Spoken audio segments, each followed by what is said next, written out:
DC, Lions Den community. Out here, my morning walk in the gym. Got my sweat bag on. Get ready to do some sauna. I'm gonna do some shadow boxing. And I always start off fitness journey very intently, very intense. And to be honest with you, I've been watching Dr. Joel Furman for a while, and now, I'm finally focused, finally on my journey for real. And I was listening to him, talking about the nutritarian diet, nutritarian lifestyle. I got a lot of unhealthy things going on in my body that I'm dealing with. What's going on, Reg? I see you, man. Appreciate you, man. Man, I appreciate the love, man. And, so we're going to do some basketball in a little bit, too, man. We'll talk about Caitlin Clark and Iowa and all that stuff. We're going to talk about all that later. But, yeah, man, I'm so dead serious about getting this weight off and getting healthy. And the first 3 weeks, I've been dealing with a lot of constipation and inflammation and water weight, because that's really all it is when you start off a fitness journey. And, when you're detoxing, because I was eating so toxic, just since my wife passed, and just eating, just trying to make my sorrows go away. Eating out, going to restaurants, eating all that processed junk. And, that stuff is just so detrimental to your body. All those oils and all that fatty stuff and just grease and all that stuff, and just not good for my body, And Dr. Joel Furman is really, really good at teaching you how to naturally heal your body without having to go on all those toxic medications and stuff that are really still killing you in the long run.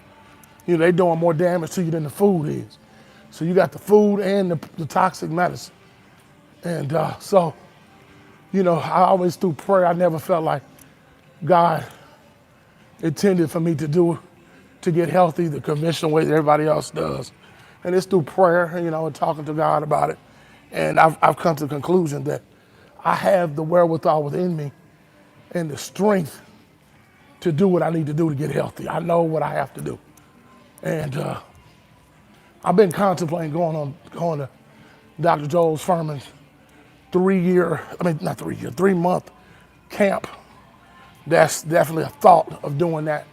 But in the meantime, I'm doing all I can do on my own and just staying focused and staying out of certain environments. Thing is, there are 12 major components to food addiction.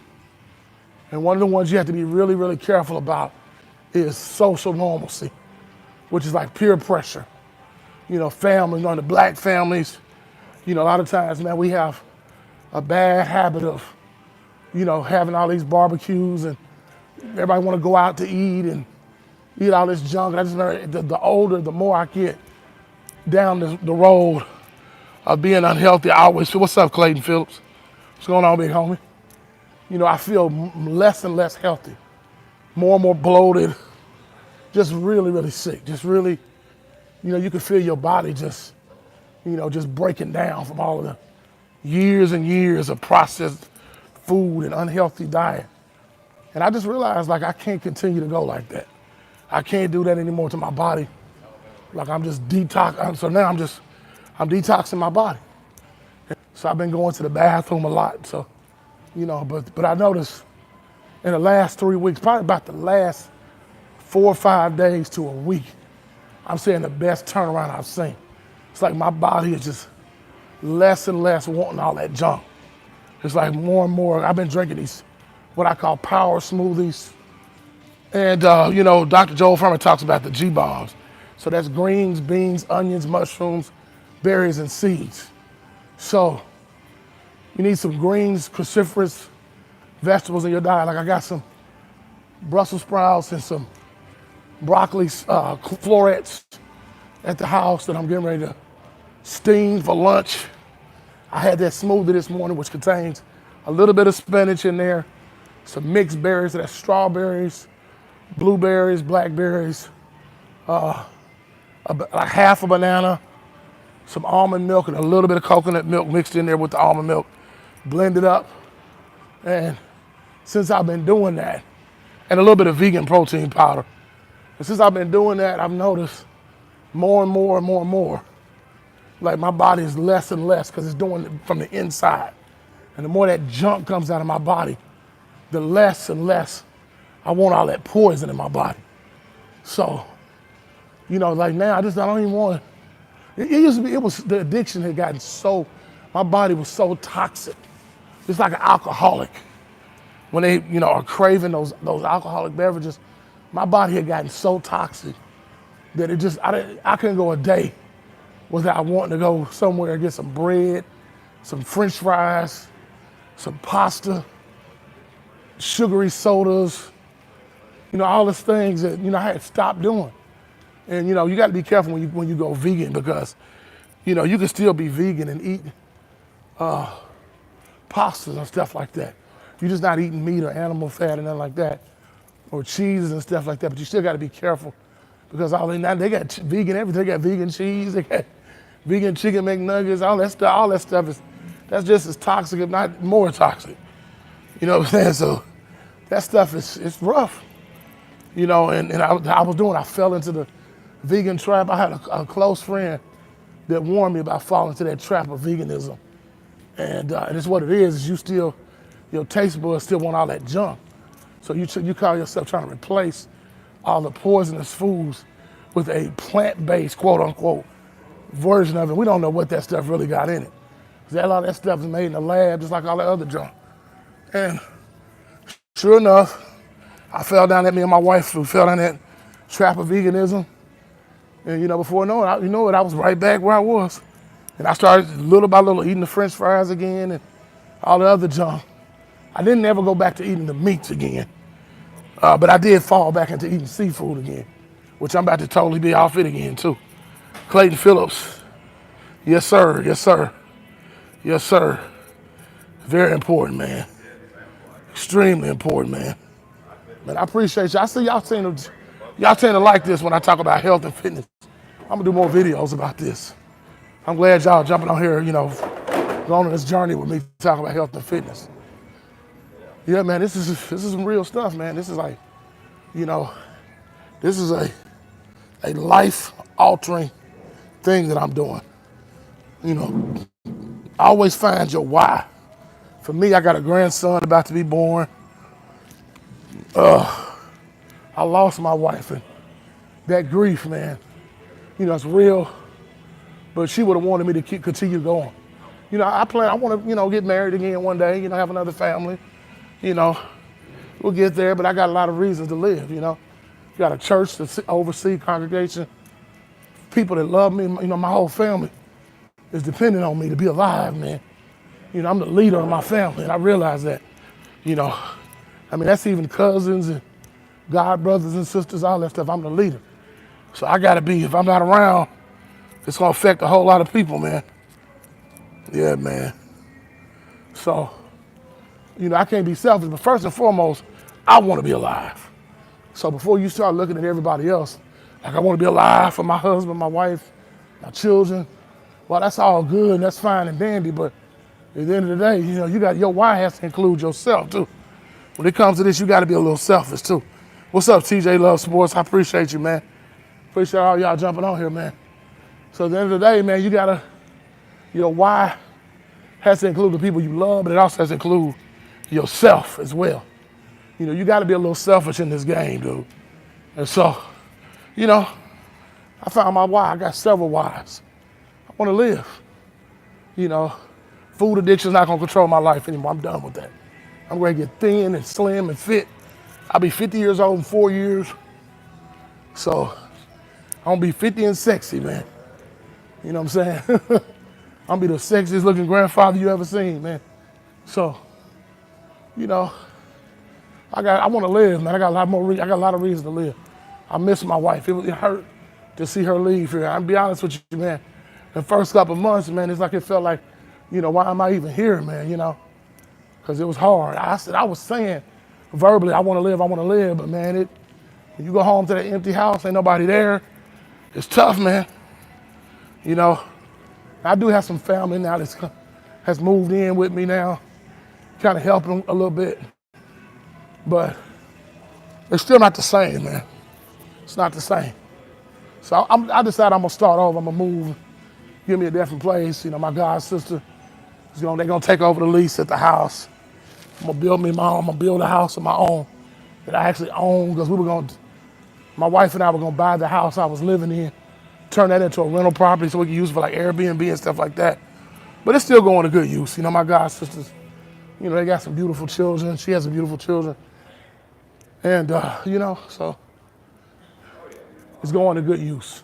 It's a great house, man. Nice house, good memories of me and my wife, you know, at the house.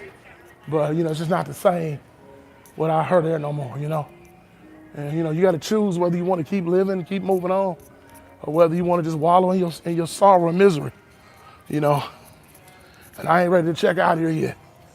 You know, I'm gonna go see her tomorrow. Tomorrow is what would have been my 3-year wedding anniversary. So we're gonna go there, put some flowers on the grave, and spend some time with her. Probably sing some worship songs and talk to God, and, you know, and that be that. I realize that's not her body, that's her mortal body. I know her spirit is with the Lord eternally, but, you know, just as a, you know, I'm not one of those kind of people that likes to go to grave sites a lot, go visit them. You know, some people like that, because I know that's a shell, but, you know, this would have been our 3rd-year anniversary, and we were actually planning on going to Jamaica this anniversary. So this anniversary, she was really excited about this 3-year, because she always talk about 3 being the number of grace and favor. So she was big on the number 3. And, you know, because we had some tough years in our marriage, but we worked through it with the help of God. We got through it.